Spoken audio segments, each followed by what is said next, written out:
Bonjour à tous, j'espère que vous allez bien. Bienvenue sur ma chaîne. Je vous retrouve aujourd'hui pour un tirage astrologique simplifié pour les personnes du signe du Verseau, de l'ascendant ou du signe lunaire pour connaître la tendance sur le mois d'octobre. Pour cela, je vais utiliser l'oracle de la nuit noire de l'âme et l'oracle Le Monde du Travail pour connaître la tendance générale, aussi bien sentimentale, professionnelle que globale. Et pour cela, donc, je vais utiliser ces deux oracles et nous verrons un petit peu quelle est la tendance sur le mois d'octobre.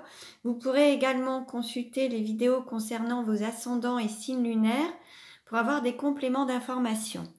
Allez, on commence et nous allons voir quelle est la tendance pour le mois d'octobre pour les Verseaux. Alors, une carte à sauter, on nous parle de regard, de clairvoyance et de troisième œil. On peut aussi faire preuve de discernement, de poser un nouveau regard sur les choses. On va voir un petit peu ce que ça nous dit. Donc, alors je vais déjà installer toutes les cartes et puis je procéderai à l'interprétation ensuite.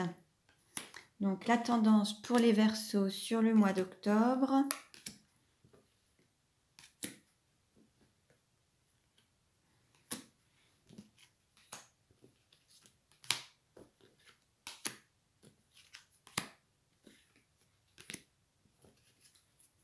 Donc voilà, maintenant nous allons voir quelle est la tendance pour les Verseaux sur le mois d'octobre avec le monde du travail.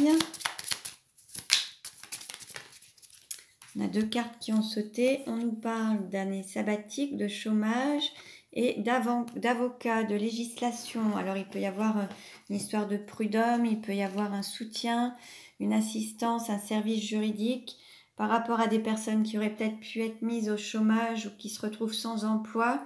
On va voir un petit peu ce que ça nous dit pour les Verseaux. Alors, quelle tendance sur le mois d'octobre ?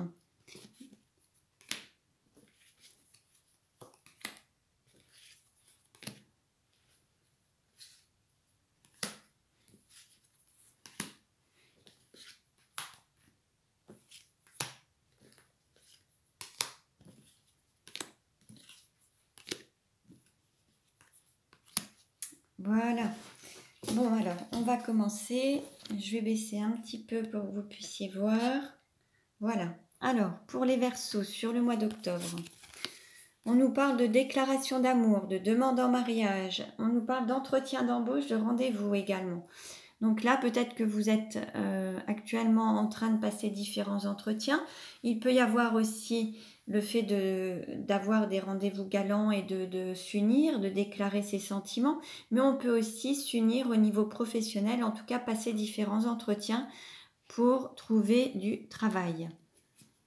Au niveau de l'argent, de la valeur et des possessions, alors il y a...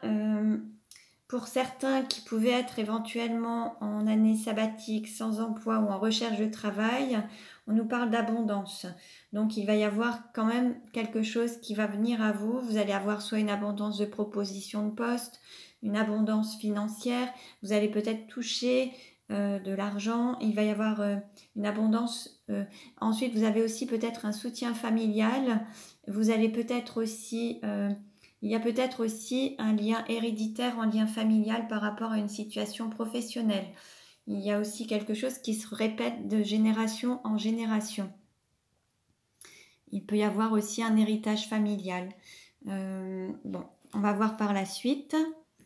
Alors, concernant les études, l'apprentissage et les pensées, bon là, il y a quand même beaucoup de stress. Alors, soit par rapport à un travail, soit par rapport au fait d'être toujours dans le mental, de se poser des tas de questions.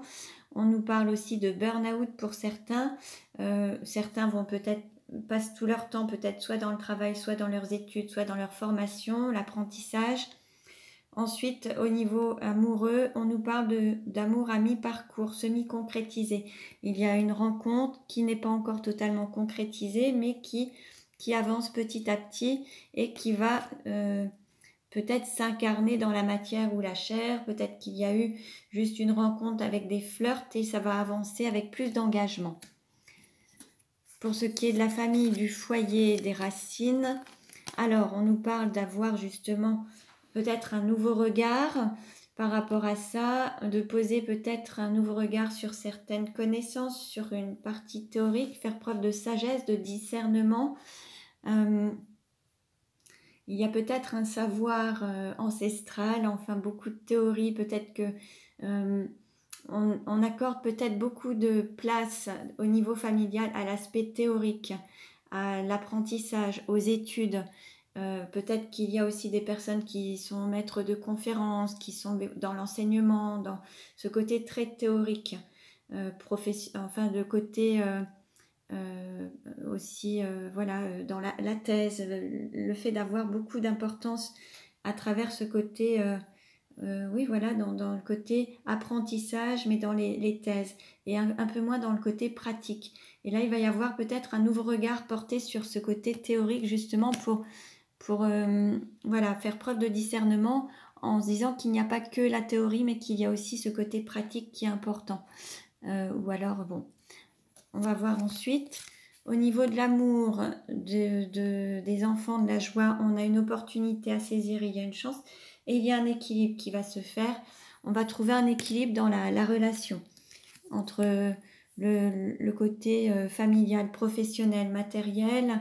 Il y a une opportunité à saisir, en tout cas, peut-être pour trouver, il y a peut-être aussi besoin de négocier pour trouver un équilibre familial ou un équilibre relationnel. Trouver cet équilibre à travers la famille, les amis, le professionnel et le côté familial et le couple.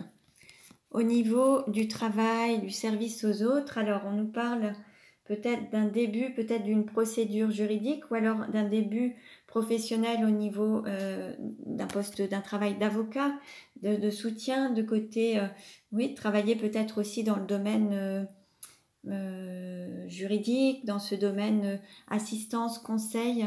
On peut avoir un nouveau départ, une nouvelle orientation. Peut-être que certains pourront aussi avoir besoin d'un soutien à l'aide d'un avocat par rapport à une situation.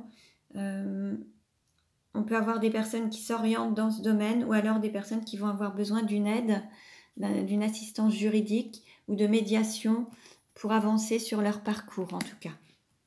Par rapport à un partenaire, un contrat ou une association, alors on a une personne qui était en froid, il y a une relation où c'était assez gelé, on va remettre un petit peu de chaleur, il va y avoir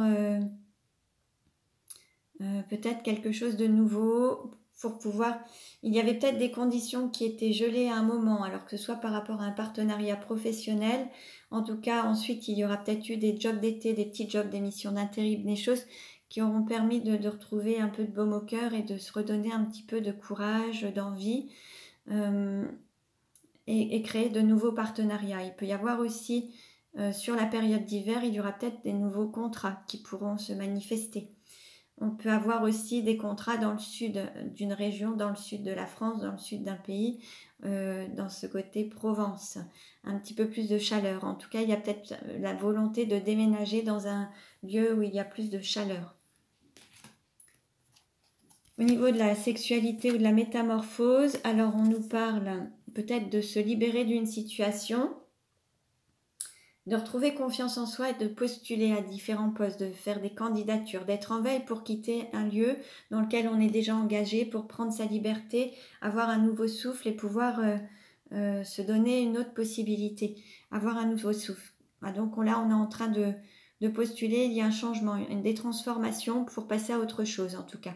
Donc là, l'idée, c'est de se valoriser. On va faire des photos pour mettre sur les CV et puis on va postuler à différents endroits. On est en veille pour regarder un petit peu s'il y a d'autres opportunités à saisir et quitter une situation dans laquelle on est engagé. Pour ce qui est des voyages, des déplacements, on peut avoir peur justement.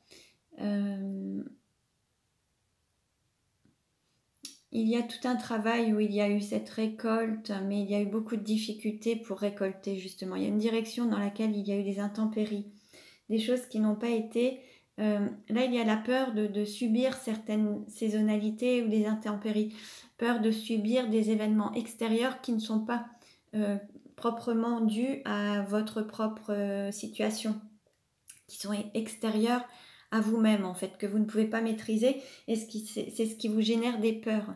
C'est que vous ne pouvez pas tout maîtriser, et alors du coup, par rapport à votre propre production, vos propres résultats, vous ne pouvez pas tout maîtriser et ça génère des peurs. Donc ça peut générer un stress et puis vous épuiser aussi d'aller dans une direction où vous ne maîtrisez pas tout. Au niveau de la carrière, de la réalisation sociale, bon bah là il y a un nouveau départ. Vous étiez dans un milieu de requin en fait, hein. Il y avait vraiment des difficultés et là vous allez prendre un nouveau vol. Vous allez quitter une situation pour prendre votre envol justement. Vous donnez cette possibilité de renaître et de prendre votre envol pour vivre autre chose, hein. Vous étiez dans une situation, ce n'était pas évident, vous étiez dans un milieu de requins, face à des requins. Au niveau des amis, de l'entourage et des projets, alors justement, il y a des difficultés, il y a des désaccords entre le cœur et le mental. Il y a peut-être un besoin de souffler, besoin de mettre une pause, de se reposer.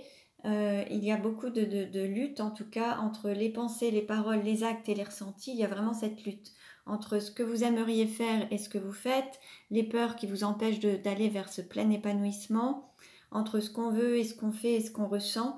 Il y a vraiment une dualité.